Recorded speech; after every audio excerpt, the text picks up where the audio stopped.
എല്ലാവർക്കും നമസ്കാരം. ഇന്ന് നമുക്ക് ഇവിടെ ഒരു NSSന്റെ മീറ്റിംഗ് ഉണ്ട്. അപ്പം അത് കാരണം നമ്മൾ ആഹാരമൊന്നും മേടിച്ചില്ല. ഇപ്പം ഞാൻ പോയി കടയിൽ നിന്ന് ചോലെ പട്ടൂരി മേടിച്ചുകൊണ്ട് വന്നു. ബട്ടൂര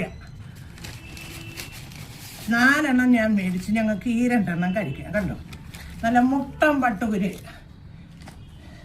120 രൂപയേ ഉള്ളൂ.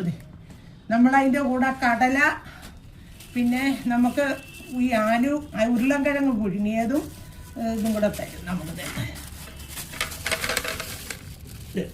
കണ്ട, പിന്നെ കടലയുണ്ട്, ചോല, ഇവിടുത്തെ ചോല എന്നാ പറയുന്നത് കടലയ്ക്ക്. അപ്പം കടലക്കറി. അപ്പം നമ്മൾ ഇതെല്ലാം കൂടെ കൂട്ടി ഉച്ചയ്ക്ക് 1:30 നമ്മൾ കഴിക്കാൻ പോകും. അപ്പം എല്ലാവരും എനിക്ക് ഇതിൽ നിന്ന് 2 എണ്ണം എടുത്ത് കഴിക്കാൻ പോവുക, കുറച്ച് കൂട്ടാനും എടുത്ത്. അപ്പം നിങ്ങളെല്ലാം ഉച്ചയ്ക്ക് ഉണ്ട് കാണുന്നവർ എല്ലാവരും എനിക്ക് ലൈക്കും കമൻറ്റും സബ്സ്ക്രൈബും ചെയ്യും. Okay, by.